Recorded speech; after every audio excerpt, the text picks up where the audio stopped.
Hello students, welcome to my 9th class. मैं हूं mini Gupta. तो आज हम करेंगे एक्सरसाइज 1.3 का क्वेश्चन नंबर 9। तो क्वेश्चन नंबर 9 है हमारा, classify the following number as rational और इरेशनल नंबर। तो सबसे पहले हम जान लेते हैं कि रैशनल और इरेशनल नंबर होते क्या हैं। तो रैशनल नंबर के अंदर हमारे क्या आते हैं, टर्मिनेटिंग, नॉन टर्मिनेटिंग और रिकरिंग। रिकरिंग को हम क्या बोल सकते हैं, रिपीटिंग भी बोल सकते हैं। तो रैशनल नंबर के अंदर हमारे टर्मिनेटिंग, नॉन टर्मिनेटिंग, रिकरिंग या रिपीटिंग आते हैं। मैं आपको बाद में बताऊंगी कि टर्मिनेटिंग और नॉन टर्मिनेटिंग और रिकरिंग रिपीटिंग होता क्या है, ठीक है। इसी तरीके से इररेशनल नंबर जो होते हैं वो ऑलवेज क्या होंगे, नॉन टर्मिनेटिंग और नॉन रिकरिंग या बोल सकते हैं नॉन रिपीटिंग। नॉन रिकरिंग को ही नॉन रिपीटिंग बोलते हैं, ठीक है। रैशनल नंबर में टर्मिनेटिंग, नॉन टर्मिनेटिंग दोनों आते हैं और इररेशनल नंबर आपके ऑलवेज क्या होंगे, नॉन टर्मिनेटिंग और नॉन रिकरिंग, नॉन रिपीटिंग होंगे, ठीक है। अब आगे मैं आपको बताती हूँ कि टर्मिनेटिंग और नॉन टर्मिनेटिंग होते क्या है, ठीक है। कैसे आप पहचानेंगे कि ये एक रैशनल नंबर है या टर्मिनेटिंग है, नॉन टर्मिनेटिंग है। मान लीजिए मैंने कोई नंबर लिया 2/5। जब मैं इसको डिवाइड करूंगी तो इसको डिवाइड करने पर क्या आएगा, पॉइंट लगाएंगे, 0 बढ़ाएंगे, 5 4 20, मतलब यहाँ पर क्या हो गया, हमारा रिमाइंडर 0 हो गया है, मतलब पूरी तरीके से डिवाइड हो गया है, ठीक है। तो 2 को डिवाइड करने पर क्या आया, 5 से 0.4 आया, ठीक है। और यहाँ पर जैसे ही हमारा रिमाइंडर 0 हो गया तो इससे हमारा क्या पता लगा कि ये नंबर हमारा आगे चल नहीं रहा है, 0.4 यहाँ पर खत्म हो गया है, ठीक है। और जहां पर नंबर खत्म हो जाता है उसको हम क्या बोलते हैं, टर्मिनेटिंग बोलते हैं। अभी आपको नहीं समझ में आ रहा तो अभी आप एक और एग्जाम्पल देखिए, उससे आपको बिल्कुल क्लियर हो जाएगा, ठीक है। इसी तरीके से 1/3 में हम जब 1 को डिवाइड करेंगे 3 से तो पॉइंट लगाएंगे, 0 बढ़ाएंगे, 3 3 = 9, फिर 1 रिमाइंडर बचेगा, फिर 3 3 = 9, फिर 1 रिमाइंडर बचेगा, 3 3 = 9। इसी तरीके से हम इसको डिवाइड करते चले जाएंगे और ये 3 3 3 3 आता रहेगा, खत्म नहीं होगा। चाहे आप इसको जितना भी डिवाइड कर लीजिए आपका रिमाइंडर बचता रहेगा और आपका 0.3333 ... आता रहेगा। इसीलिए हमने इसके आगे क्या लगा दिया, 0.333 ... और जो नंबर रिपीट होते हैं हम उसके ऊपर क्या लगा देते हैं, बार। यहाँ पर 3 रिपीट हो रहा है तो हमने क्या लगा दिया, उसके ऊपर बार। अब आप यहाँ पर ध्यान से सुनिए, यहाँ पर नंबर खत्म नहीं हो रहा, रिमाइंडर बच रहा है, रिमाइंडर 0 नहीं था यहाँ पर डिवाइड करने पर। तो ये नंबर 0.3 बार क्या हो गया, हमारा नॉन टर्मिनेटिंग हो गया। इतना क्लियर हो गया कि जिसको डिवाइड करने पर ... नहीं आ रहा है, जैसे 0.4 के आगे कोई भी ... नहीं लगा तो वो टर्मिनेटिंग हो गया। और 0.333 आता जा रहा है, रिमाइंडर यहाँ पर 0 नहीं हो रहा था, 3 आता जा रहा था, तो ये हो गया हमारा नॉन टर्मिनेटिंग हो गया। इतना आपको यहाँ पर क्लियर हो गया होगा कि टर्मिनेटिंग क्या होता है और नॉन टर्मिनेटिंग क्या होता है। अब आगे बढ़ते हैं। अब मान लीजिए सपोज मैंने एक नंबर लिया 0.646464, किसी को डिवाइड करने पर हमारा नंबर आया 0.646464 ... ठीक है। तो जो नंबर रिपीट होते हैं हम उसके ऊपर क्या लगा देते हैं, बार। 0.64 के ऊपर बार लगा दिया क्योंकि हमारा 64 बार बार रिपीट कर रहा था। तो अब आप ये बताइए ये नंबर क्या होगा, हमारा ... लग रहा है। तो आपको सिंपली सबसे पहले ये समझ में आ गया होगा कि ... लगा हुआ है, यहाँ पर रिमाइंडर 0 नहीं था, ये नंबर हमारा क्या हो गया, नॉन टर्मिनेटिंग हो गया। साथ में यहाँ पर नंबर रिपीट कर रहे हैं, 64 हमारे रिपीट कर रहे हैं, तो ये हमारा क्या हो गया, जहां जो नंबर हमारे रिपीट करते हैं उन्हें हम क्या बोलते हैं, रिपीटिंग हो गया। तो ये 0.646464 हमारे नंबर क्या हो गया, ये नॉन टर्मिनेटिंग के साथ हमारा क्या हो गया, रिपीटिंग हो गया। तो नॉन टर्मिनेटिंग और रिपीटिंग किस कैटेगरी में आते हैं, रैशनल नंबर में। तो ये नंबर हमारा हो गया रैशनल नंबर। इसी तरीके से 0.3 बार हमारा क्या हो गया, रैशनल नंबर, क्योंकि नॉन टर्मिनेटिंग के साथ है रिपीटिंग, ठीक है। इसी तरीके से 0.4 क्या हो गया, हमारा टर्मिनेटिंग है, और 0.4 हमारा टर्मिनेटिंग, और टर्मिनेटिंग किसकी कैटेगरी में आते हैं, रैशनल नंबर में। तो ये हो गया हमारा रैशनल नंबर। अब मान लीजिए मैंने अपनी तरफ से कोई भी नंबर ले लिया, 0.964213426321, अपनी तरफ से कोई भी नंबर मैं लिखती चली जा रही हूँ और ... उसके आगे लगा हुआ है, तो वो क्या हो गया हमारा, देखिए ... लगने का मतलब क्या हो गया, वो नॉन टर्मिनेटिंग है। साथ ही देखिए 0.964 एक अलग ही डिजिट है, कोई भी नंबर रिपीट नहीं कर रहा, तो ये हो गया नॉन रिपीटिंग। और नॉन टर्मिनेटिंग और नॉन रिपीटिंग किस कैटेगरी में आते हैं, इररेशनल नंबर में। तो ये हमारा नंबर हो गया इररेशनल नंबर।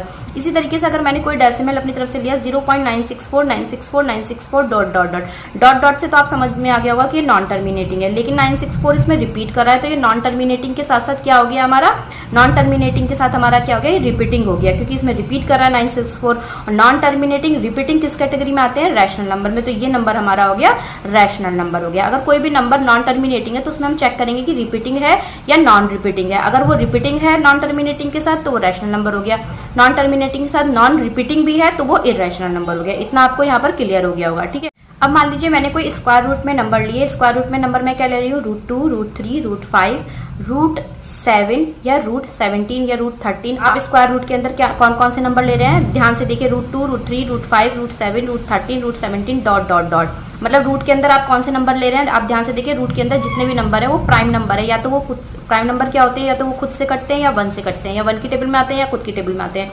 तो 2, 3, 5, 7, 13, 17 ये जितने भी स्क्वायर रूट में नंबर है ये खुद की टेबल में आते हैं या 1 की टेबल में आते हैं, तो ये सारे प्राइम नंबर हो गए। या कहने का मतलब स्क्वायर रूट के अंदर अगर आपका इम्परफेक्ट स्क्वायर है, जिनका कोई परफेक्ट स्क्वायर नहीं होता, या हम बोल सकते हैं इनकम्प्लीट रूट है, उनको हम बोलते हैं इर्रेशनल नंबर। इसी तरीके से अगर स्क्वायर रूट के अंदर 4 है, 16 है, जैसे स्क्वायर रूट के अंदर 4 है तो 4 की वैल्यू क्या हो गई 2, स्क्वायर रूट के अंदर अगर आप 16 है तो उसकी वैल्यू क्या हो गई 4, स्क्वायर रूट के अंदर 25 है तो उसकी वैल्यू हो गई 5, स्क्वायर रूट के अंदर 225 है तो उसकी वैल्यू क्या हो गई 15। मतलब स्क्वायर रूट के अंदर अगर आपका परफेक्ट स्क्वायर है तो वो हमारा क्या हो गया रैशनल नंबर हो गया। इतना आपको यहाँ पर क्लियर हो गया होगा कि इम्परफेक्ट स्क्वायर है स्क्वायर के अंदर या इनकम्प्लीट रूट है तो आप उसको क्या बोलेंगे इर्रेशनल नंबर, और परफेक्ट स्क्वायर है स्क्वायर रूट के अंदर तो आप क्या बोलेंगे उसको रैशनल नंबर बोलेंगे। अब मैं अपनी तरफ से अब पाई क्या होता है, पाई भी एक क्या होता है इर्रेशनल नंबर होता है। ये ऑब्जेक्टिव क्वेश्चन में मोस्टली एग्जाम में पूछ लिया जाता है कि पाई इर्रेशनल नंबर है या रैशनल, तो पाई क्या होता है हमारा इर्रेशनल नंबर होता है। इसके अलावा अगर कोई इस पैटर्न में नंबर दे रखा हो 0.01001 0001 00001 डॉट डॉट डॉट,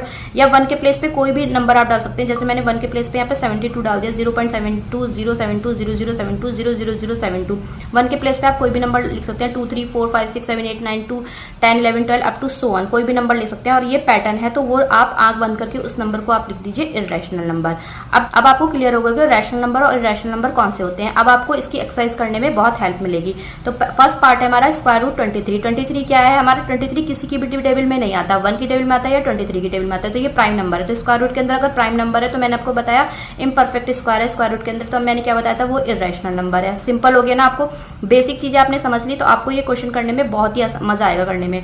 ठीक है, अगर स्क्वायर रूट के अंदर अगर आपको 225 दे रखा है तो आप क्या करेंगे, जैसे आपको बड़ा नंबर दे रखा है और आपको पता नहीं है कि परफेक्ट स्क्वायर या इम्परफेक्ट स्क्वायर है, तो आप इसका एलसीएम निकाल लीजिए। 5 5 4 जा 20, 5 5 जा 25, 5 9 जा 45, 3 3 जा 9, 3 1 जा 3। तो यहाँ पर आ गया 5 मल्टीप्लाई 5 मल्टीप्लाई 3 मल्टीप्लाई 3, तो यहाँ पर 5 का स्क्वायर हो गया, ये 3 का स्क्वायर हो गया स्क्वायर रूट के अंदर।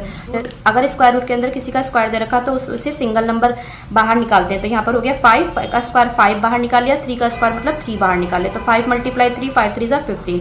15 क्या हो गया हमारा, क्या होता है 15 हमारा रैशनल नंबर। और P अपॉन Q की फॉर्म में आप इसको लिख सकते हैं। P अपॉन Q की फॉर्म क्या होती है रैशनल नंबर होता है। 15 अपॉन 1 क्या हो गया हमारा रैशनल नंबर होता है P अपॉन Q की फॉर्म में, तो 15 हमारा रैशनल नंबर हो गया। ठीक है, इसी तरीके से थर्ड पार्ट पे, थर्ड पार्ट क्या दे रखा है 0.3796 दे रखा है। ठीक है, अगर इस टाइप का पैटर्न दे रखा है उसके आगे डॉट डॉट नहीं लगा हुआ तो आप तो सिंपली तुरंत समझ जाइए कि अगर डेसिमल नंबर और डॉट डॉट नहीं लगा हुआ तो टर्मिनेटिंग होता है। जैसे मान लीजिए मैंने कोई एग्जांपल ले लिया, सपोज दैट 0.6 या 0.942, अब इसके आगे डॉट डॉट नहीं लगा हुआ है, तो इसके आगे डॉट डॉट नहीं लगा हुआ है तो ये नंबर क्या हो गया हमारे टर्मिनेटिंग हो गए। तो टर्मिनेटिंग किसकी कैटेगरी में आते हैं रैशनल नंबर में, तो ये नंबर रैशनल नंबर हो गए। मान लीजिए कोई नंबर मैंने लिया 0.642 dot dot dot 0.94269 dot dot dot. अब ध्यान से देखिए इसमें डॉट डॉट लगा है तो डॉट डॉट से आप समझ गए कि ये नॉन टर्मिनेटिंग है, लेकिन आप देखिए इसमें नंबर कोई रिपीट नहीं कर रहा है। ठीक है, तो ये नॉन रिपीटिंग भी हो गए हैं, नॉन रिकरिंग भी हो गए, तो ये नॉन रिपीटिंग और नॉन टर्मिनेटिंग किस कैटेगरी में आते हैं इर्रेशनल नंबर में आते हैं, तो ये होगा इर्रेशनल नंबर। तो थर्ड पार्ट आप बहुत तेजी से समझ गए होंगे कि 0.3796 तक डॉट डॉट नहीं लगा हुआ है तो ये टर्मिनेटिंग होगा। टर्मिनेटिंग किस कैटेगरी में आते हैं रैशनल नंबर में। ठीक है, मान लो फोर्थ पार्ट देखिए, फोर्थ पार्ट में 7.47848 डॉट डॉट दे रखा है, तो डॉट डॉट किसके आगे लगा होता है नॉन टर्मिनेटिंग के आगे लगा होता है।